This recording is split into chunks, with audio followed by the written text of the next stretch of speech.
خاتون جنت سیدۃ النساء حضرت فاطمۃ الزہرا رضی اللہ تعالی عنہا۔ آپ کا نام فاطمہ تھا۔ سرور کائنات صلی اللہ علیہ وآلہ وسلم کی چوتھی اور سب سے چھوٹی صاحبزادی تھیں۔ والدہ حضرت خدیجہ الکبریٰ رضی اللہ تعالی عنہا تھیں اور سیدۃ النساء العالمین، سیدۃ النساء اہل الجنہ، زہرا، بطول، طاہرہ، مطہرہ، رعدیہ، مردیہ اور زاکیہ ان کے مشہور القاب ہیں۔ سیدہ فاطمہ الزہرا بچپن ہی سے نہایت متین اور تنہائی پسند تھیں۔ نہ کبھی کسی کھیل کود میں حصہ لیا اور نہ گھر سے قدم باہر نکالا۔ ہمیشہ والدہ ماجدہ کے پاس بیٹھی رہتیں، ان سے اور رسول کریم صلی اللہ علیہ وسلم سے ایسے سوالات پوچھتیں جن سے ان کی ذہانت و فطانت کا ثبوت ملتا۔ دنیا کی نبود و نمائش سے سخت نفرت تھی۔ ایک دفعہ حضرت خدیجہ الکبریٰ نے کسی عزیز کی شادی پر ان کے عزیزوں نے فاطمہ الزہرا کے لیے عمدہ کپڑے اور زیورات بنوائے۔ جب گھر سے نکلنے اور جانے کا وقت آیا تو سیدہ نے یہ قیمتی کپڑے اور زیور پہننے سے صاف انکار کر دیا اور سادہ حالت ہی میں محفل شادی میں شرکت کی۔ گویا بچپن ہی سے ان کی حرکات و سکنات سے خدا دوستی اور استغنا کا اظہار ہوتا تھا۔ حضرت خدیجہ الکبریٰ سیدہ فاطمہ الزہرا کی تعلیم و تربیت پر خاص توجہ دیتی تھیں۔ ایک دفعہ جب وہ ان کو تعلیم دے رہی تھیں تو فاطمہ الزہرا نے پوچھا، اماں جان، اللہ تعالیٰ کی قدرتیں تو ہم ہر وقت دیکھتے ہیں، کیا اللہ تعالیٰ خود نظر نہیں آ سکتے؟ حضرت خدیجہ الکبریٰ نے فرمایا، میری بچی، اگر ہم دنیا میں اچھے کام کریں گے اور اللہ کے احکامات پر عمل کریں گے تو قیامت کے دن اللہ تعالیٰ کی خوشنودی کے مستحق ہوں گے اور یہی اللہ تعالیٰ کا دیدار ہوگا۔ سنہ 10 بعد بعثت میں حضرت خدیجہ الکبریٰ نے وفات پائی تو سیدہ پر غم کا پہاڑ ٹوٹ پڑا۔ حضور صلی اللہ علیہ وسلم نے سیدہ کی تربیت اور نگہداشت کی خیال سے حضرت سودا رضی اللہ تعالی عنہا سے نکاح کر لیا۔ حضور صلی اللہ علیہ وسلم کی حیات مبارکہ یکسر تبلیغ حق کے لیے وقف تھی، لیکن جب بھی آپ صلی اللہ علیہ وسلم کو فرصت ملتی، آپ صلی اللہ علیہ وسلم فاطمہ الزہرا کے پاس تشریف لاتے، انہیں دلاسا دیتے اور نہایت قیمتی نصیحتوں سے نوازتے۔ تبلیغ حق کے جرم میں مشرکین رسول مقبول صلی اللہ علیہ وسلم کو بڑی تکلیفیں پہنچاتے۔ کبھی آپ صلی اللہ علیہ وسلم کے سر اقدس پر خاک ڈال دیتے، کبھی راستے میں کانٹے بچھا دیتے۔ جب رسول کریم صلی اللہ علیہ وسلم گھر تشریف لاتے تو حضرت فاطمہ انہیں تسلی دیا کرتیں۔ کبھی وہ خود بھی اپنے جلیل القدر والد کی مصیبتوں پر اشک بار ہو جاتیں۔ اس وقت حضور صلی اللہ علیہ وسلم انہیں تسلی دیتے اور فرماتے، میری بچی، گھبراؤ نہیں، اللہ تمہارے والد کو تنہا نہ چھوڑے گا۔ ایک مرتبہ رسول کریم خانہ کعبہ میں نماز ادا کر رہے تھے، کفار کو شرارت سوجھی، انہوں نے اونٹ کی اوجڑی لا کر سجدہ کی حالت میں رسول کریم کی گردن مبارک پر ڈال دی۔ اس شریر گروہ کا سرغنہ عقبہ بن ابی معیط تھا۔ کسی نے حضرت فاطمہ الزہرا کو آ کر بتایا کہ آپ کے والد کے ساتھ شریروں نے یہ حرکت کی ہے۔ وہ بے چین ہو گئیں، دوڑتی ہوئیں کعبہ پہنچیں اور حضور صلی اللہ علیہ وسلم کی گردن مبارک سے اوجڑی ہٹائی۔ کفار ارد گرد کھڑے ہنستے اور تالیاں بجاتے تھے۔ سرور کونین صلی اللہ علیہ وسلم کی جلیل القدر بیٹی نے ایک نگاہ خشم آلود ان پر ڈالی اور فرمایا، شریر و احکم الحاکمین تمہیں ان شرارتوں کی ضرور سزا دے گا۔ اللہ کی قدرت، چند سال بعد یہ سب جنگ بدر میں ذلت کے ساتھ مارے گئے۔ جب کفار مکہ کی شر انگیزیاں اور ایذا رسانیاں حد سے بڑھ گئیں تو اللہ تعالیٰ کی طرف سے رسول کریم صلی اللہ علیہ وسلم کو ہجرت کا حکم ہوا۔ سن 13 بعد بعثت میں حضور صلی اللہ علیہ وسلم ایک رات حضرت علی کرم اللہ وجہہ کو اپنے بستر مبارک پر سلا کر حضرت ابوبکر صدیق کی معیت میں عازم مدینہ ہوئے۔ مدینہ پہنچنے کے کچھ دن بعد حضور صلی اللہ علیہ وسلم نے اپنے اہل و عیال کو لانے کے لیے اپنے غلام حضرت ابو رافع اور حضرت زید بن حارثہ کو مکہ بھیجا۔ ان دونوں حضرات کے ہمراہ حضرت فاطمہ الزہرا، حضرت ام کلثوم، حضرت سودا بنت زمع، حضرت ام ایمن اور اسامہ بن زید نے مدینہ کی طرف ہجرت فرمائی۔ مدینہ پہنچ کر حضرت سودا اور بنات الطاہرات حضور صلی اللہ علیہ وسلم کے پاس اپنے نئے گھر میں قیام پذیر ہوئیں۔ ہجرت مدینہ کے وقت سیدہ فاطمہ الزہرا سن بلوغت کو پہنچ چکی تھیں۔ حضرت ابوبکر صدیق نے حضور صلی اللہ علیہ وسلم کو حضرت فاطمہ کے لیے پیغام بھیجا، لیکن حضور خاموش رہے۔ یا بعض روایتوں میں ہے کہ حضور نے فرمایا جو اللہ کا حکم ہوگا۔ پھر حضرت عمر بن خطاب نے حضرت فاطمہ کے لیے پیغام بھیجا، حضور نے انہیں بھی یہی جواب دیا۔ چند دن بعد حضور صلی اللہ علیہ وسلم نے حضرت فاطمہ الزہرا کی نسبت شیر خدا حضرت علی کرم اللہ وجہہ سے کر دی۔ یہ نسبت کیسے قرار پائی، اس کے متعلق 3 مختلف روایات ہیں۔ پہلی روایت کے مطابق ایک دن حضرت ابوبکر صدیق، عمر فاروق اور سعد بن ابی وقاص نے باہم مشورہ کیا کہ فاطمہ الزہرا کے لیے کئی پیغام حضور کو بھیجے ہیں، لیکن آپ صلی اللہ علیہ وسلم نے کوئی بھی منظور نہیں فرمایا۔ اب علی رضی اللہ تعالی عنہ باقی ہیں، جو رسول اللہ کے جاں نثار اور محبوب بھی ہیں، اور اس کے ساتھ ساتھ حضور کے امزاد بھائی بھی۔ معلوم ہوتا ہے فقر و تنگ دستی کی وجہ سے وہ فاطمہ کے لیے پیغام نہیں بھیجتے، کیوں نہ انہیں پیغام بھیجنے کی ترغیب دی جائے اور ضرورت ہو تو ان کی مدد بھی کی جائے۔ تینوں حضرات یہ مشورہ کر کے حضرت علی رضی اللہ تعالیٰ عنہ کو ڈھونڈنے نکلے۔ وہ جنگل میں اپنے اونٹ چرا رہے تھے۔ انہوں نے خلوص دل کے ساتھ حضرت علی رضی اللہ تعالیٰ عنہ کو حضرت فاطمہ کے لیے پیغام بھیجنے کی ترغیب دی۔ انہیں اپنی بے سر و سامانی کی وجہ سے پیغام بھیجنے میں تعمل ہوا، مگر ان حضرات کے مجبور کرنے پر آمادہ ہو گئے۔ اس سے پہلے دلی خواہش تو ان کی بھی یہی تھی، لیکن فطری حیا پیغام بھیجنے میں مانع تھی۔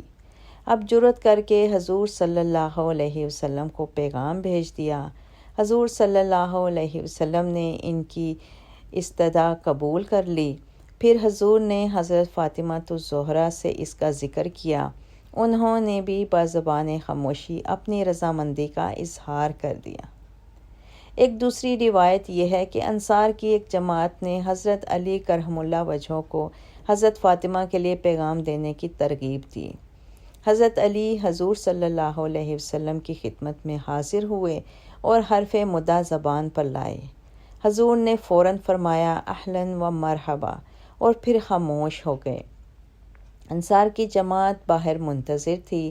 حضرت علی نے انہیں حضور کا جواب سنایا تو انہوں نے حضرت علی کو مبارکباد دی کہ حضور نے آپ کا پیغام منظور فرما لیا ہے۔ اور تیسری روایت یہ ہے کہ حضرت علی کی ایک آزاد کردہ لونڈی نے ایک دن ان سے پوچھا، کیا فاطمہ کا پیغام حضور صلی اللہ علیہ وسلم کو کسی نے بھیجا ہے؟ حضرت علی رضی اللہ تعالیٰ عنہ نے جواب دیا، مجھے معلوم نہیں۔ اس نے کہا، آپ کیوں پیغام نہیں بھیجتے؟ حضرت علی مرتضیٰ نے فرمایا، میرے پاس کیا چیز ہے کہ میں عقد کروں؟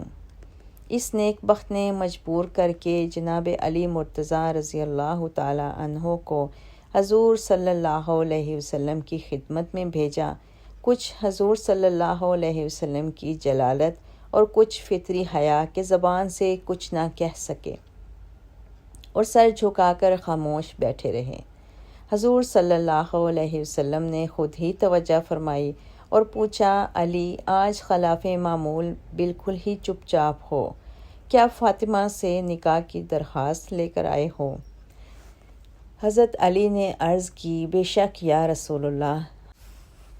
حضور صلی اللہ علیہ وسلم نے پوچھا، تمہارے پاس مہر ادا کرنے کے لیے بھی کچھ ہے؟ حضرت علی نے نفی میں جواب دیا۔ پھر حضور صلی اللہ علیہ وسلم نے فرمایا، میں نے تمہیں جو زرہ دی تھی وہی مہر میں دے دو۔ حضرت علی کرم اللہ وجہہ نے ارشاد نبوی صلی اللہ علیہ وسلم کے آگے سر تسلیم خم کر دیا۔ اس کے بعد حضرت علی رضی اللہ تعالی عنہ زرہ فروخت کرنے کے لیے بازار کی طرف روانہ ہوئے۔ راستے میں حضرت عثمان ذو النورین مل گئے۔ انہوں نے 480 درہم پر یہ زرہ خرید لی اور پھر یہی زرہ حضرت علی کو بطور ہدیہ واپس کر دی۔ زرہ کی قیمت فروخت حضرت علی مرتضیٰ نے حضور صلی اللہ علیہ وسلم کی خدمت میں حاضر کی تو آپ صلی اللہ علیہ وسلم نے فرمایا، 2/3 خوشبو وغیرہ پر صرف کرو اور 1/3 سامان شادی اور دیگر اشیاء خانہ داری پر خرچ کرو۔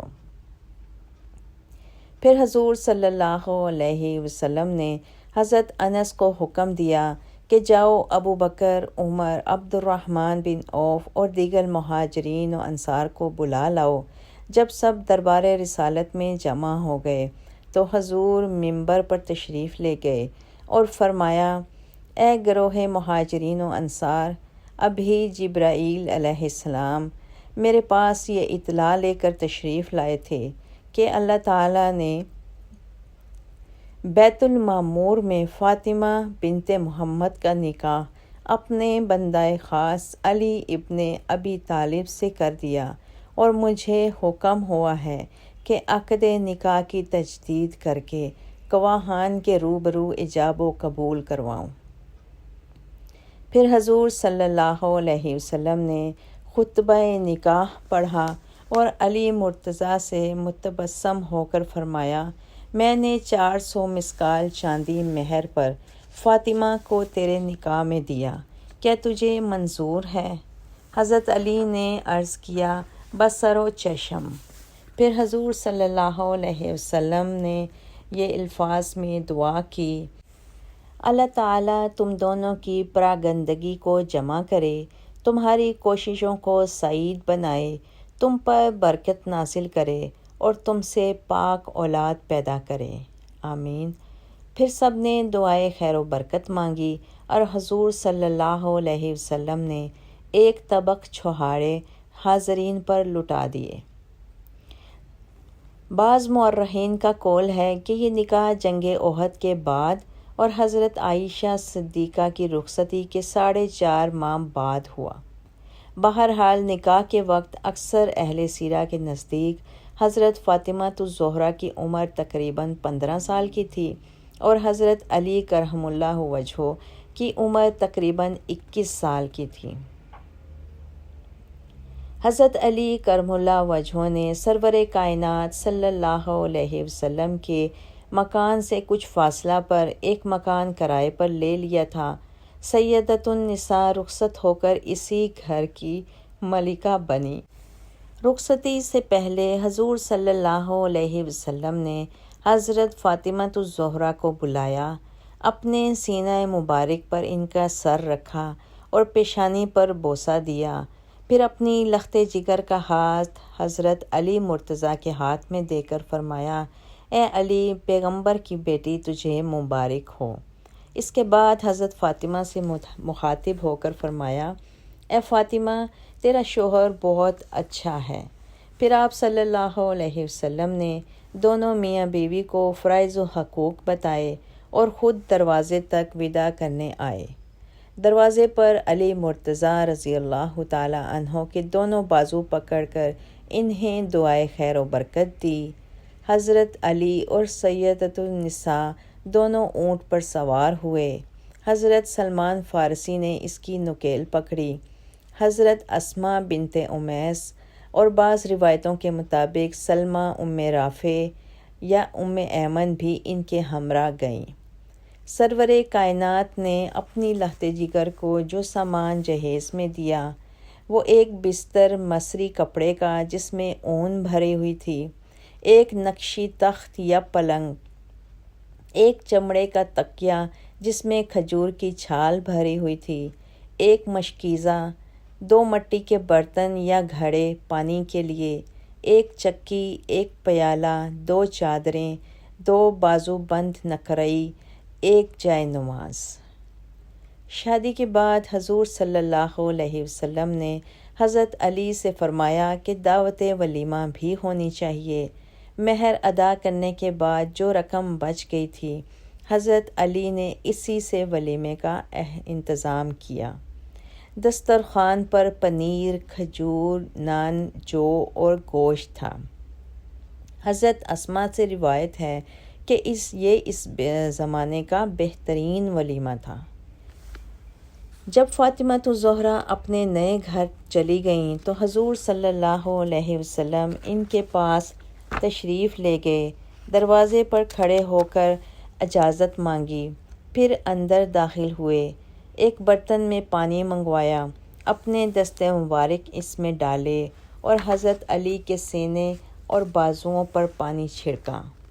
حضرت فاطمہ الزہرا کو اپنے پاس بلایا، وہ شرم و حیا سے جھجکتی ہوئیں حضور صلی اللہ علیہ وسلم کے سامنے آئیں۔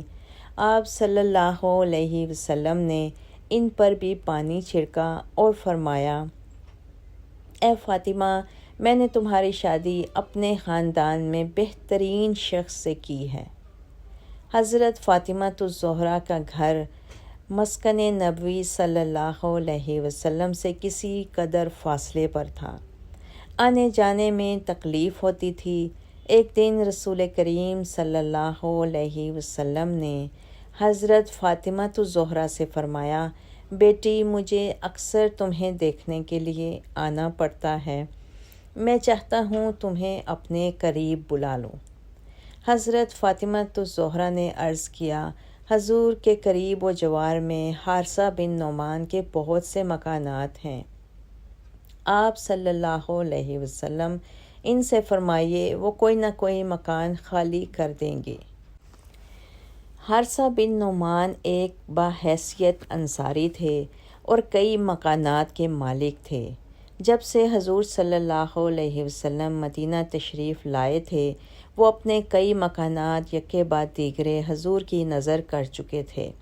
جب حضرت فاطمہ نے حارثہ کے مکان کے لیے حضور سے درخواست کی تو آپ صلی اللہ علیہ وسلم نے فرمایا، میری لخت جگر حارثہ سے اب کوئی مکان مانگتے ہوئے مجھے شرم آتی ہے، کیونکہ وہ پہلے ہی اللہ اور اللہ کے رسول کی خوشنودی کے لیے کئی مکان دے چکے ہیں۔ حضرت فاطمہ خاموش ہو گئیں۔ ہوتے ہوتے یہ خبر حضرت حارثہ بن نعمان تک پہنچی کہ حضور صلی اللہ علیہ وسلم فاطمہ کو اپنے قریب بلانا چاہتے ہیں لیکن مکان نہیں مل رہا۔ وہ فوراً حضور کی خدمت میں حاضر ہوئے اور عرض کیا، یا رسول اللہ، آپ فاطمہ رضی اللہ تعالی عنہا کو کسی قریبی مکان میں لانا چاہتے ہیں، یہ مکان جو آپ کے متصل ہے میں خالی کیے دیتا ہوں، آپ فاطمہ الزہرا کو بلا لیجئے۔ اور پھر فرمایا، اے میرے آقا، میرا جان و مال حضور پر قربان ہے، اللہ کی قسم جو چیز حضور مجھ سے لیں گے مجھے اس کا حضور کے پاس رہنا زیادہ محبوب ہوگا بنسبت اس کے کہ میرے پاس رہے۔ حضور صلی اللہ علیہ وسلم نے فرمایا، تم سچ کہتے ہو، اللہ تعالیٰ تمہیں خیر و برکت دے۔